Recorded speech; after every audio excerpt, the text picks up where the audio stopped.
Hello guys, I am your friend and I study you standard 6 Gujarati પાઠ number 4 દ્રષ્ટિપાનની સૃષ્ટિ.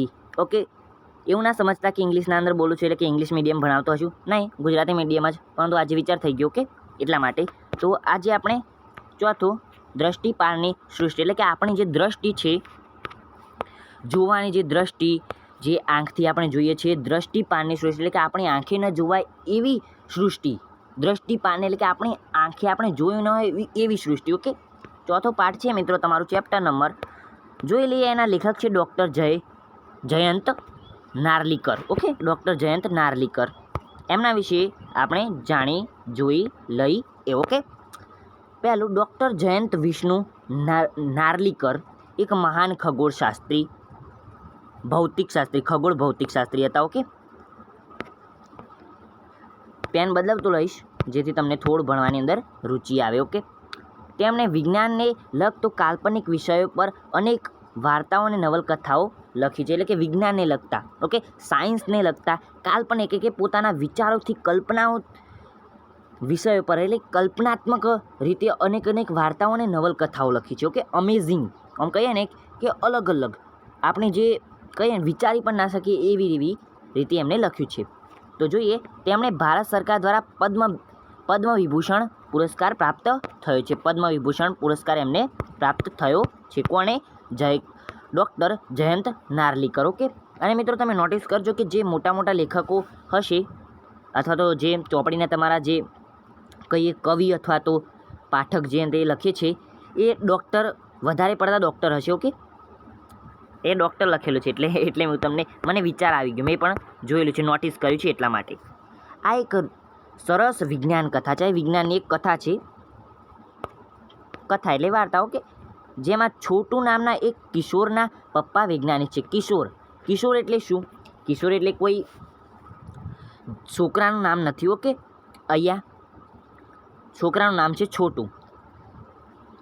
એ છોટુ કિશોર કહીએ તો તરુણાવસ્થા અને કિશોરી એ લગભગ એક જ.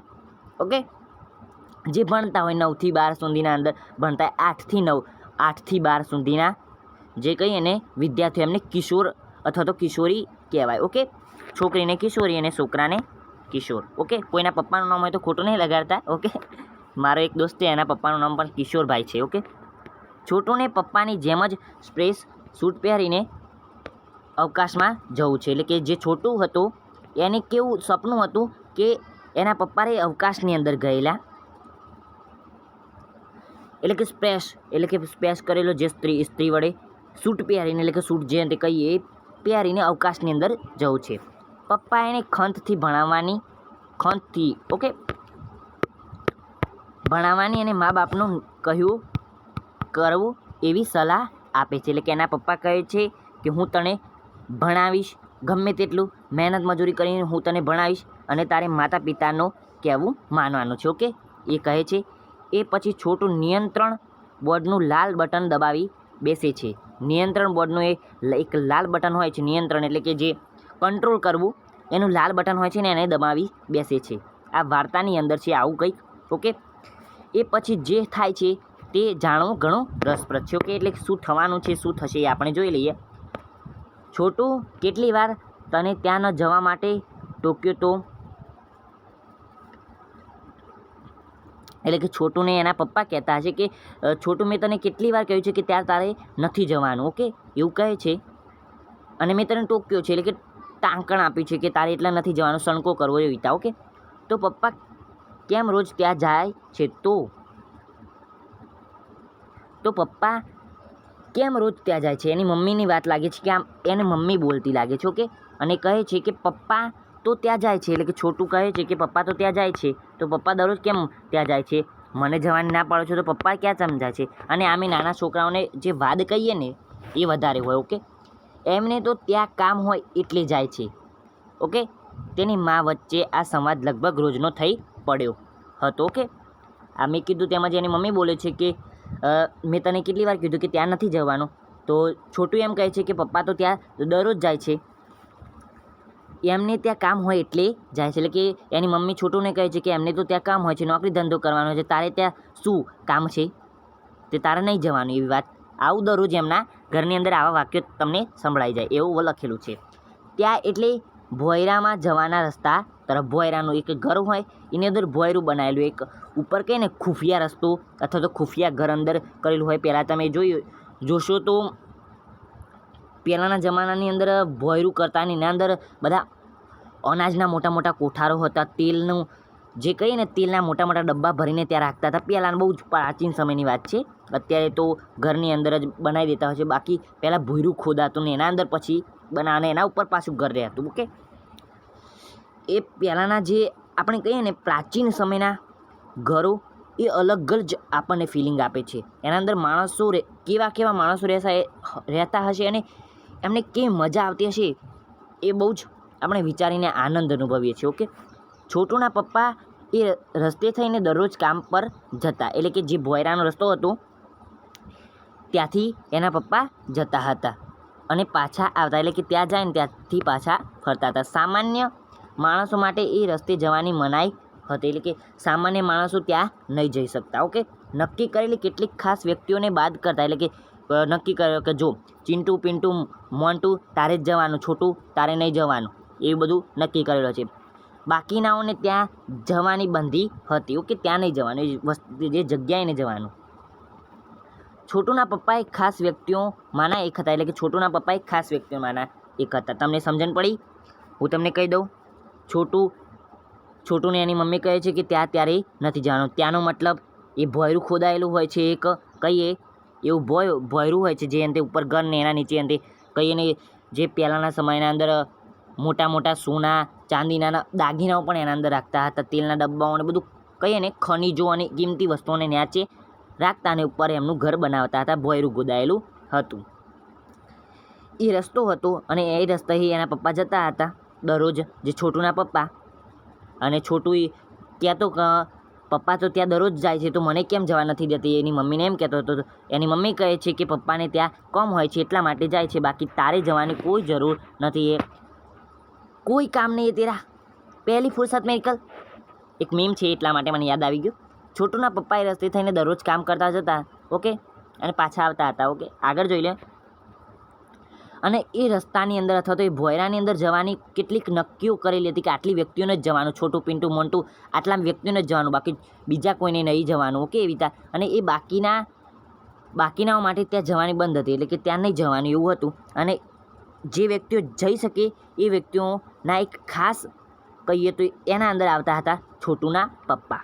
પરંતુ આજની વાત જરા જુદી હતી. એટલે પરંતુ એ એક દાડો હતો અને એ દાડાની વાત થોડી જુદી હતી. આજે રજા હોવાથી છોટુના પપ્પા ઘરે આરામ કરતા હતા. કે એક એવો દિવસ હતો, રવિવારની રજા હશે અથવા તો કોઈ બીજું તહેવાર હશે અથવા તો કંઈક કારણસર રજા હશે અને છોટુના પપ્પા ઘરે ને ઘરે હતા. ઓકે, તો આગળ જોઈ લઈએ. અને આરામ કરતા હતા. માનું ધ્યાન નથી એમ જોઈને છોટુએ પપ્પાનો સિક્યોરિટી પાસ જે કહીએ ને આવડું પાસ આવે એ તેમના કોટના ખિસ્સામાંથી સરકાવી લઈને ભોયરા ભણીનો રસ્તો પકડેલો. એટલે કે જે એના પપ્પા પાસે સિક્યોરિટી પાસ હતું એ લઈ અને જે ભોયરું હતું એના તરફ એ ચાલ્યો ગયો. આગળ જોઈએ. આમ તો ત્યાંની સમસ્ત વસાહત જમીન તળે જ વસતી હતી, એટલે કે સમસ્ત વસાહત કે બધા જ લોકો ઉપર જ વસતા હતા, જમીનના ઉપર જે કહીએ. આ ભોયરાનો રસ્તો બોગાદ જેવો હતો. બોગદા એટલે શું આપણે પહેલાં જોઈ લઈએ. બોગદા મીન્સ શું? બોગાદો એટલે કે છુપો રસ્તો. ઓકે, છુપા રસ્તા જેવું જ હતું. ઓકે, આગળ જોઈ લઈએ. આગળ આવ્યા અહીંયા. ઓકે,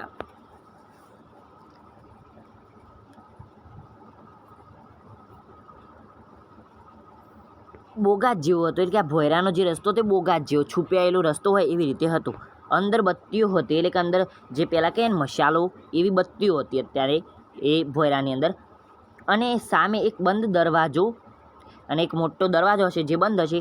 આગળનો માર્ગ રૂંધીને ઊભો હતો. આગળનો માર્ગ રૂંધીને એટલે કે બંધ કરીને ઊભો હતો એ દરવાજો. એ દરવાજાના પેલી સાઈડ દરવાજાને પસાર કરીએ તો જ આગળ જઈ શકીએ એવું હશે. ઓકે, છોટુએ પોતાના પપ્પાને એ દરવાજામાંથી જતા આવતા જોયા હતા. ઓકે, એ છોટું હતું એને એના પપ્પાને જોયેલા. કેટલીક વખત નજર પડી જ જાય કે એના પપ્પા હતા એ દરવાજાની અંદર જાય અને પાછા આવતા હતા. એણે પણ ખિસ્સામાંથી પાસ કાઢીને યોગ્ય પાનામાં જ ખોસ્યો. ઓકે, જે જગ્યા હોય એ પાનાની અંદર એ પાસ જે પપ્પા પાસેથી એને લઈ લીધો હતો એ પાસ ખોસી નાખ્યો. બારણા ઉઘડી ગયા, એટલે કે બારણા જે પાસ મળી જાય એટલે પછી તો બારણા ઉઘડી જ જાય. તે અંદર ગયો એટલે કે છોટું અંદર પેસી ગયો એના અંદર દરવાજાના અંદર. એટલે પેલી બાજુના ખાનામાંથી પાસ બહાર આવ્યો, એટલે કે બાજુનું ખાનું હતું એના અંદરથી પાસ બહાર આવી ગયો અને બારણા વસાઈ ગયા, એટલે વખાઈ ગયા. ઓકે, છોટુએ પાસ લઈ લીધો અને ચારે બાજુ નજર નાખી. ઓકે, ભોયરાનો રસ્તો હતો, એટલે કે બહુ ઊંડાણ ભોયરું હતું, એનો રસ્તો હતો. હળવે હળવે ઉપર ચડતો હતો એ રહ્યો. આજે તેને જમીન ઉપર જવાનો સુયોગ સાંપડ્યો હતો. ઓકે, સુયોગ સાંપડ્યો કે બહુ શોખ થઈ ગયો, બહુ જ ઈચ્છા હતી, પણ ના, આજે એવો યોગ ન બન્યો. રસ્તા ઉપર ડોકાઈ રહેલા જાતભાતના નિરીક્ષક યંત્રોની છોટુને ખબર નહોતી. એટલે કે રસ્તો હતો જે ભોયરું કહીએ એના રસ્તા પર જાતભાતના નિરીક્ષક એટલે કે જોવાલાયક જે નિરીક્ષક કરે એમને જાત રાખી એવા યંત્રોની છોટુને ખબર નથી કે આ બધા યંત્રો છે જે નિરીક્ષક મારું કરે છે. ઓકે, પહેલાં જ યંત્ર દ્વારા શંકાસ્પદ પરિસ્થિતિની નોંધ લેવાય, એટલે કે કોઈ શંકાસ્પદ પરિસ્થિતિ હોય એવી રીતે એનો નોંધ લેવામાં આવી. તો જોયું કે આ માણસને આ કાળું ધોળું કંઈક લાગે છે, આ માણસને મેં જોયો નથી એવું. ઓકે, જે પહેલો યંત્ર કહીએ એના દ્વારા એવું કંઈક નોંધ લેવાઈ હશે. આવડી બટકી અમથી વ્યક્તિ આ રસ્તે આવી કેવી રીતે, એટલે કે આવડી નાની ચકડી ચીરી જેટલી વસ્તી અથવા તો વ્યક્તિ ક્યાંથી આવી યાર, ખબર નથી પડતી. બીજા યંત્રે એની છબી પાડીને મોકલી આપી, એટલે કે બીજું યંત્ર હતું. બધા કેટલાય નિરીક્ષક યંત્રો હોય અને એના અંદરથી પહેલાં યંત્રએ જોયું કે આવડી નાની ચકડી વ્યક્તિ આ જગ્યાએ કઈ રીતે આવી. અને બીજો જે યંત્ર હતું એનો ફોટો પાડ્યો, છબી પાડી, છબીનો મતલબ ફોટો. ઓકે, ક્યાંક એક કેન્દ્રીય કચેરીના યંત્રે તે ચકાસી જોઈ, એટલે કે કેન્દ્ર હશે મોટું કંઈ, આપણે કે કેન્દ્રાલય હોય, પછી જ્યાં આપણે કેન્દ્રાલયની વાત નથી કરવી, એ બહુ મોટું થઈ જશે, તમે સમજવામાં થોડું કઠિન પડશે. તો આપણે તમારા આચાર્યની, તમારા પ્રિન્સિપલની ઓફિસ જ ગણી લઈએ. એ પ્રિન્સિપલની ઓફિસના અંદર તમારા શિક્ષકે કંઈક કમ્પ્લેન કરી તમારી, તો તમારે જવું પડે એવી રીતે. ઓકે, તો એક બીજું યંત્ર હતું એને ફોટો પાડીને કચેરી અંદર અથવા તો આપણે કહીએ કે એ ઓફિસની અંદર મોકલી કાઢી, યંત્રે ચકાસી, અને ત્યાં એક યંત્ર હતું એને પણ ચકાસી અને શંકાસ્પદ પરિસ્થિતિની સૂચના આપી દીધી બધાને. ઓકે, આના ઉપર કંઈક કાળું ધોળું લાગે છે, કંઈક મને શંકા થાય છે. આ સગળી વાતની છોટુને કલ્પના નહોતી, એટલે કે આ બધી ઘટના ઘટી એની છોટુને કંઈ ખબર જ નથી કે આ શું ઘટી રહ્યું છે બધું. મેં કોણ હું, કહા સે આયા, એવું હતું છોટુને. ઓકે, એ તો પોતાની મસ્તીમાં આગળ ને આગળ જતો ગયો. ઓકે, એને તો મજા આવતી હતી કે વાહ શું વર્લ્ડ છે અથવા તો શું દુનિયા છે, આ એક અલગ જ દુનિયા છે આપણી દુનિયાથી. તો એને પોતાની મસ્તીના અંદર એ મસ્ત રહેલો હતો. એટલામાં જ ક્યાંકથી એક સામટા 10 ગણવેશધારી એની સામે આવીને ઊભા. એક ગણવેશ પહેરેલું હશે. ઓકે, એવા એકી સાથે 10 એક સામટા, એટલે કે એકી સાથે 10 ગણવેશધારી, એટલે ગણવેશને પહેરનાર સામે આવીને ઊભા. એ લોકોએ એને પાછો વાળીને ઘરે લાવી મૂક્યો, એને ઘરે મૂકી દીધો પાછો લાવીને. ઓકે, મા એની વાટ જ જોતી હતી અને ત્યારબાદ, એટલે કે મા એની વાટ જોતી હતી અને ત્યારબાદ જોઈએ રોજના સંવાદની જરા કડક સ્વરૂપમાં રજૂઆત, એટલે કે રોજ કહેતા હતા કે તારે એટલે નહીં જવાનું, ખબર છે ને તને, એટલે ભૂતાવળો છો ને મોટું ખબર નહીં પડતી, એટલે નહીં જવાનું. એ બધું જે દરરોજનો કંઈ નહીં કે શિખામણ, માને પોતાના પુત્ર પ્રત્યે જે પ્રેમ હોય એ રજૂ કરવાનો એક અલગ જ રીત કહીએ, દાટ કહીએ આપણે, દાટ અથવા તો સણકો કરવો. અને સણકાની અંદર પણ માનો એક પ્રેમ છુપાયેલો હોય છે. ઓકે, તો કડક સ્વરૂપમાં આમ થોડું ગુસ્સે થઈને માએ કીધું કે તારે એટલે નહીં જવાનું. ઓકે, જો કે આજે છોટુના પપ્પા જ એની વહારે આવ્યા, એટલે કે છોટુના પપ્પા હતા એને કંઈક રહેવા દે હવે રહેવા દે તો નહીં કરે એવી રીતના વહારે આવ્યા ઓકે એટલે મદદ આવ્યા. તો પછી તમે કેમ જાઓ છો? છોટું આ પ્રશ્ન અપેક્ષિત જ હતો. એટલે કે પછી એના પપ્પાને એમ કહે છે કે મને જવાનું ના પાડે છે મમ્મી, તો તમે કેમ પપ્પા જાઓ છો? જોઈએ ઓકે. તો મિત્રો થોડો વિડીયો લાંબો થઈ ગયા એવું લાગે છે, તો આપણો ફર્સ્ટ પાર્ટ આટલા સુધી રાખીએ. આ પાર્ટની અંદર શું શું જોઈએ એક વખત રિમાઇન્ડ કરી દઈએ. તો પહેલી સ્ટાર્ટિંગની અંદર એવું હોય છે કે છોટુને એની મમ્મી કહે છે કે ત્યારે ત્યાં નથી જવાનું. તો પછી છોટું એમ પ્રશ્ન પૂછે પપ્પા તો ત્યાં દરરોજ જાય છે, તો મને કેમ ના પાડે છે? તો છોટુની મમ્મી કહે છે કે પપ્પાને એટલા કેમ હોય છે એટલા માટે જાય છે. અને ત્યાંનો મતલબ કે અંદર ભોયરાને જે ભોયરું હોય ઘરની અંદર ત્યાં જવાની વાત છે. અને છોટું એના પપ્પાને જોઈ ગયેલો હોય છે કે એક દરવાજો હોય ત્યાંથી એના પપ્પા દરરોજ જાય છે અને દરરોજ આવે છે. અને એ એક વાત હતી કે એ જગ્યાએ અંતે કેટલાક ખાસ વ્યક્તિઓ જ જતા હતા અને એ ખાસ વ્યક્તિઓમાંના એક હતા છોટુના પપ્પા. અને એક એવો દાડો હશે કે જે દિવસે છોટુના પપ્પાને રજા હશે, રવિવાર શનિવારનો કોઈક દાડો હશે અને એ દાડો રજા હશે એના પપ્પાને. છોટુએ એના પપ્પાના ખિસ્સાની અંદર સિક્યોરિટી પાસ કાઢી લીધું અને ભોયરા તરફ ચલી ગયો અને ભોયરાના દરવાજા તરફ જઈને એ પાસ બતાવી નાખ્યું. અને એ પછી પાસના કારણે જે દરવાજો ખુલી ગયો અને છોટું અંદર પેસી ગયો અને એ કાર્ડ સાથે લઈ લીધું ઓકે. અને છોટું એટલે એ પોતાની મસ્તીના અંદર મસ્ત થઈને જતો હતો. એટલામાં તે બધા નિરીક્ષક યંત્ર હતા, એટલે કે નિરીક્ષક કરનારા બધા કેટલા યંત્રો હતા એ જે છોટુને જોઈ ગયા હતા. અને પહેલાં યંત્રે એમ વિચાર્યું કે આવડું નાનકડું વ્યક્તિ આ દુનિયાની અંદર ક્યાંથી આવ્યું. પછી બીજું એક યંત્ર હતું એને તેનો ફોટો પાડી દીધો અને જે કેન્દ્રીય અથવા તો કચેરી કહીએ એના અંદર મોકલી નાખ્યો ઓકે. અને આ બધી છોટુને વારે જતું હતું, કોઈ ખબર જ નથી પડતી કે આ બધું શું છે. અને તો એ પોતાની મસ્તીના અંદર જ મસ્ત હતો. અને પછી ત્યાંના જે બધા યંત્રો હતા ત્યાંથી છોટુને ઉપાડી અને ઘરે મૂકી દે છે ઓકે. આવી રીતે શંકાસ્પદ લાગતા પછી તે છોટુને ઉપાડીને ઘરે પાછો મૂકી આવે છે. અને પછી આ જે દરરોજનું ભાષણ ચાલુ હતું એ ભાષણ એની મમ્મીએ આપવાનું ચાલુ કરી દીધું. ને આ વખતે એની મદદ કરવા માટે એના પપ્પા રજા હતી, તેથી ત્યાંના પપ્પા આવ્યા કે ના અમે નહીં જાય બેટા, એટલે નહીં જવાનું. અને પછી છોટું તો એમ પ્રશ્ન પૂછે છે કે પપ્પા તો તમે કેમ એ જગ્યાએ જાઓ છો ઓકે. તો મિત્રો આ હતું આપણું પાર્ટ નંબર 1 એટલે કે ભાગ નંબર 1 ઓકે. અને પાર્ટ નંબર 4 દ્રષ્ટિ પારની સૃષ્ટિ ઓકે. એ પાર્ટનું નામ થોડું ઓકે. તો આજે આટલું રાખીએ ઓકે. પાર્ટ નંબર 2ની અંદર આગળ જોઈશું શું થાય છે. તો મોજ કરજો. ચેનલ સબસ્ક્રાઈબ ના કરો તો મિત્રો સબસ્ક્રાઈબ કરી દેજો. તમારા કામના વિડીયો અહીંયા મૂકતા રહીએ છીએ.